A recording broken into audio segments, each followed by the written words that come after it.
Hello, friends. Welcome to the Confidence Zone. I'm your host, the Confidence Coach, Susan Axelrod. Today, I want to get real and keep it real with you. Many days I come to you, I'm up, I'm excited, I'm enthusiastic, I'm impassioned. I can't wait to get here. I can't wait to speak with you. And most of my days are like that. I show myself to be confident, happy, calm, consciously aware of how important it is for me to show up and be with you and share my own wisdom gleaned and gained. Some days, however, just aren't that great. You may know that I lost my mother a few months ago. It was quite sudden. And even though I'm 59 years old, yes, I said it out loud. I'm 59 years old. I was very lucky and blessed to have a close relationship with my mother, and even more so to have spent quite a bit of time with her in the last several months of this year. So some days I find that I'm going through my day happily, on purpose, doing my thing, feeling very much on point, having my coaching sessions. And last night I went so deep with someone, I'm like, oh my gosh, I even said out loud to her, I don't know what's happening here. I've never gone this deep. This particular thing just showed itself to me so big in energy, and I've never seen that before. Some days are like that. Other days, I wake up and I get myself going, but something comes over me that feels like sadness. And when that happens, I know what my dear friend Debbie taught me, which is grief is visiting. As I went through my own masterclass in trauma mitigation, and then certification, excuse me, certification in being trauma informed, I learned so much more about how trauma of every sort and shape, it doesn't matter, everybody has different kinds of trauma, and whatever might be traumatic to one person may not be to another. Most people sort of deflect by saying, oh, well, my thing isn't that bad. But I learned in being trauma aware that your thing is yours. And if it's bad for you, it may be traumatic. So I learned that trauma may show itself, and that doesn't mean that you're in a paralyzed state of unwell being, as I call it. It just means that it's rising in you. It's coming forth for some reason or other. Perhaps it just needs to be seen and acknowledged, and then it can settle back down in you. So, so this is how I was feeling today, and I've been aware of it since I woke up this morning, and I've been looking at it with curiosity, and I no longer try to push it away because I know that it's coming up for a reason. So I don't try anything, I do honor it. And then today I was in conversation with someone who is a friend, a client, and sometimes a coach to me. And she said to me, because she knows me very well, you know, it's only been a few months, and maybe you just haven't given yourself enough time to get used to the idea and to really have it all be settled down in you. And I was reflecting on that. I was grateful for that. And then I was reflecting on how many people in my life are clients, friends, and coaches to me. It's a funny thing. I don't know why, but the people who are coming into my life, the people I'm attracting, the people I want to be with, the people I'm in synergy with, really every week, sometimes every day, are people where I guess we're just deep in. We're permitting our feelings, we're permitting vulnerability with each other. We infuse and include love in business. As you can see, I'm wearing rose quartz today. And so that was what I chose to do today, to help support myself when I was having a hard day. I invoked love through rose quartz.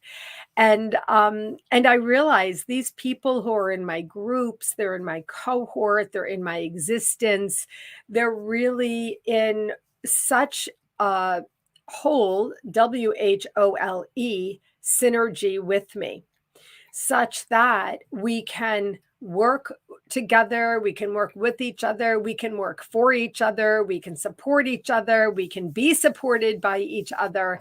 And this is one of the absolute greatest mitigating factors in grief and trauma.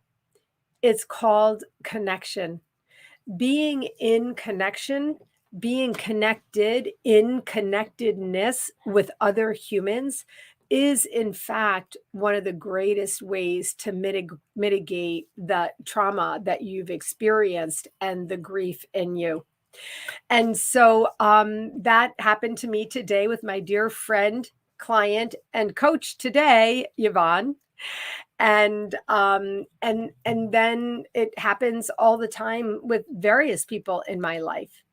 So I decided that right here in the confidence zone, I wanted to keep it real with you. It's just not real when someone always presents as up. Now, I'm up a lot. Why? Because I'm in my utter passion space. I show up because I want to, because it's fun for me, because it fuels me, it feeds me. I speak because of some divine downloading gift that comes through me. And still and all, some days just aren't that great. But I no longer worry about it. And I certainly no longer suffer in anxiety about it, which I did for many years, many of the earlier years of my life. And and I now look at it and see it for what it is. If you know my expression, get okay with being okay, it's not about being okay all the time. People say, Susan, you don't have to be okay all the time. I'm like, of course you don't. But if you can get whole and be well in like concert with even the down times, the dips that you experience when you wake up in sadness, when you feel vulnerable, if you can be whole with that, then you can have an experience of still, being able to feel confidently, able to face your day or the week or the world. And that's what I wanted to speak with you today about in the confidence zone. The confidence zone is not about being supremely confident every minute of every single day. That's not being in the confidence zone. That's being fake. The confidence zone is the place of your deepest authenticity. It's the place of feeling your deepest soul self.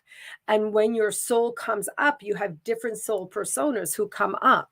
And for me, of course, my happy soul, my fun soul, my playful soul, and my business soul, my impassioned soul, she shows herself a lot because I'm in intuitive business. That's what I call being in intuitive business. Still and all, every now and then, my vulnerable soul shows herself. And when she does, I honor her in the feminine energy that we are bringing forth in the new way that we're doing business. And that is being truly in the confidence zone. being in the confidence zone is not about being the top achiever who ever was. It's not about being the most famous celebrity who ever was, or the richest person who ever was, or, the most arrogant person who ever was. It's really being in this okay state of being with wherever you are and feeling confident with yourself and in your soul connection that you're able to slowly and surely move forward in a strong way. That's the confidence zone. I'm so happy to share this with you. So, thank you, friends. Thank you so much. Thank you for your love. I'm grateful. Thank you for joining me here. If this material speaks to you, to your heart, to your soul, or to your business, I would love to invite you to subscribe to my YouTube channel. It's very important for my business. It will allow me to serve more people. And that's really what I want to do. So thank you very much. And by all means, share the material if it speaks to you. Okay, friends, that's it for today. I'll see you tomorrow in the Confidence Zone. Bye-bye.